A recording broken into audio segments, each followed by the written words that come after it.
Meus irmãos e minhas irmãs, paz e bem, feliz Natal para todos. Na primeira leitura de hoje, da primeira carta de São João, nos é apresentado um tema que é recorrente na palavra de Deus, o tema das duas vias. Já o Saltério insiste nessa dimensão, ou os profetas, que Deus vai dizer: eu coloco diante de ti duas possibilidades, o bem e o mal. Escolhe o bem. Não é indiferente para Deus que nós escolhamos um ou outro. Hoje, o evangelista, na primeira leitura, vai dizer assim: escolhe escutar a palavra de Deus, viver os mandamentos para ser feliz. Mas, da profecia de Simeão, ele vai apresentar o recém-nascidos para os pais, Jesus para Maria e José, dizendo: esse menino vai ser um sinal de contradição. Ele vai ser motivo de queda e de reerguimento para muitos em Israel. Ou seja, aqueles que escolheram o Senhor, e nós vamos ver isso na vida de Jesus, ainda que no sofrimento deste mundo, vão ser erguidos, vão ser levantados como o Senhor depois da sua morte na ressurreição. Escutemos. Na antífona de entrada de hoje, nós temos a expressão central da primeira carta de João, que nós chegaremos a ela. Deus amou tanto o mundo que lhe deu o seu próprio Filho. Quem nele crê não perece, mas possui a vida eterna. Celebrando esse tempo do Natal do Senhor, nós professamos que o nascimento do Filho de Deus da nossa carne é a grande manifestação do amor de Deus para conosco. Tanto Deus amou o mundo, o Pai nos amou tanto que enviou o seu próprio Filho. Na leitura de hoje, nós ouvimos o apóstolo que vai dizer: para saber que conhecemos Jesus, vejamos se guardamos os seus mandamentos.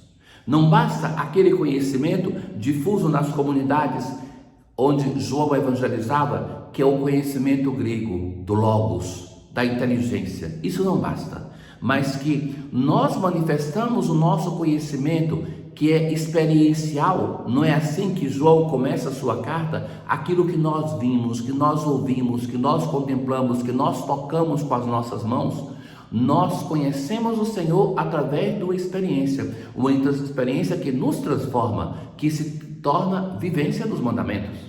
Se nós dizemos que o conhecemos e não vivemos os seus mandamentos, nós somos mentirosos. Quem diz eu conheço a Deus, mas não guarda os seus mandamentos, é mentiroso, e a verdade não está nele. O amor de Deus é plenamente realizado naquele que vive os seus mandamentos. O critério para saber se estamos com Jesus é este: quem diz que permanece nele deve também proceder como ele procedeu. A união com o Senhor deve nos transformar, e nós devemos na nossa vida transmitir e ter os mesmos sentimentos, o mesmo modo de pensar, o mesmo modo de agir de nosso Senhor Jesus Cristo. Dá-me a impressão, por vezes, que alguns de nós que nos dizemos cristãos, diante dos problemas e desafios da nossa vida, nós desengranamos a marcha do Evangelho e descemos na banguela. Aí então é aquilo que nós queremos, aquilo que nós pensamos, e nós não nos confrontamos com a palavra de Deus para ter um discernimento. O que Jesus faria nessa situação concreta? Caríssimos, não vos comunico um mandamento novo, mas um mandamento antigo, que recebeste desde o início. Este mandamento antigo é a palavra que ouvistes. E a palavra que ouvistes, e que no seu evangelho, no quarto evangelho, este evangelista vai dizer: essa palavra se torna carne. O verbo se fez carne, o verbo habitou entre nós. Aquele que diz estar na luz, mas odeia o seu irmão, ainda está nas trevas. Lembra que já do início desse discurso, Deus é apresentado como luz que vence as trevas. Qual é o modo que nós temos para vencer as trevas em nós? Primeiramente, ele vai dizer que é permanecer em Deus através de uma vida que se deixe iluminar. Mas concretamente é no amor para com o irmão. Quem diz estar em Cristo, mas odeia o seu irmão, este vive nas trevas. O que ama o seu irmão permanece na luz e não corre perigo de tropeçar. A imagem é bela, porque quem permanece em uma vida iluminada, uma vida onde Deus é a luz da própria existência, vai conseguir ver o caminho, os percalços e vai evitar as pedras de tropeço da própria história. Rezamos com o Salmo 95, que nos chama para um canto novo. É sempre um canto que se maravilha diante do mistério da encarnação. Cantai e bendizei seu santo nome. Dia após dia, anunciai sua salvação, manifestai a sua glória entre as nações. Não basta que nós façamos experiência do mistério da encarnação. Esse mistério deve ser anunciado, deve ser vivido, deve ser festejado nas nossas festas, nas nossas acolhidas aos nossos hóspedes, no comer, no beber juntos. Mas o Natal do Senhor não pode ser reduzido a isso. É o grande mistério de amor de Deus que deve iluminar a nossa vida, a nossa existência. Tanto nos amou o Pai que enviou o seu Filho. Foi o Senhor e nosso Deus quem fez os céus e o seu templo, que beleza e esplendor. O templo que nós somos chamados a contemplar no tempo do Natal é aquele que se apresenta como templo. Quando Jesus vai dizer, destruir esse templo e eu o reconstruirei em 3 dias. Ele se apresenta como o templo. Já não é mais Jerusalém ou Betel, mas é ele o templo que nos permite adorar a Deus em espírito e verdade. Na aclamação ao Evangelho de hoje, sois a luz que brilhará para os gentios e para a glória de Israel, o vosso povo. Nós hoje encontramos Maria que vai com o seu filho ao templo para cumprir a lei mosaica, para a purificação. A mãe deveria ser purificada depois do nascimento do seu filho, e era o chamado resgate do primogênito, porque todo primogênito deveria ser consagrado ao Senhor. Então, para ter o filho na casa, ele era consagrado ao templo e resgatado, levado de volta com os pais para crescer, para ser educado. Mas este rito litúrgico era também a celebração da libertação da escravidão do Egito.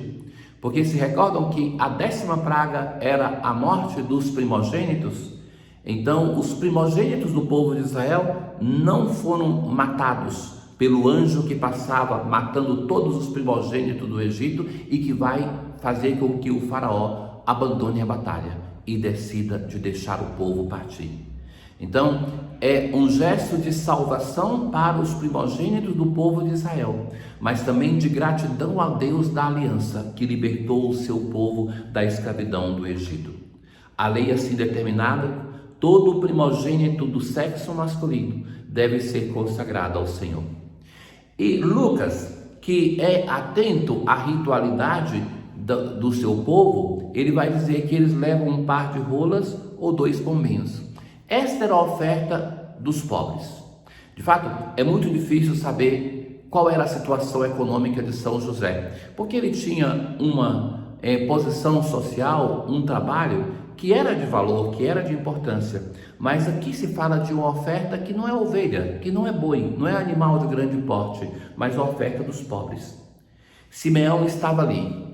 Lucas é o evangelista do Espírito Santo, e assim como fala de Isabel, de Zacarias, vai dizer de Simeão, que era justo, conduzido pelo Espírito, e o Espírito o conduz ali. Ele toma a criança nos braços e vai dizer, Senhor, agora eu posso morrer, partir em paz, porque ele viu a salvação. E todos os povos e as nações vão reconhecer e se deixar iluminar por essa criança. Ele abençoa os pais e vai dizer, esse menino será ocasião de queda e de reerguimento, sinal de contradição. Assim serão revelados os pensamentos de muitos corações. Ele vai revelar o íntimo das pessoas. As pessoas não vão mais se esconder diante de Jesus. Quanto a ti, uma espada te transpassará a alma. É a espada da palavra de Deus, que vai fazer com que Maria vai tendo consciência que ela é mais do que a mãe carnal de Jesus. Ela é discípula e que, sendo discípula, se torna de fato mãe, porque escuta a palavra de Deus e a põe em prática. Ó Deus invisível e todo-poderoso, que dissipastes as trevas do mundo com a vinda da vossa luz, volvei para nós o vosso olhar, a fim de que proclamemos dignamente a maravilhosa natividade do vosso Filho unigênito. Tenham todos um bom dia. O Senhor esteja convosco, Ele está no meio de nós. Abençoe-vos o Deus Todo-Poderoso, o Pai, o Filho e o Espírito Santo. Paz.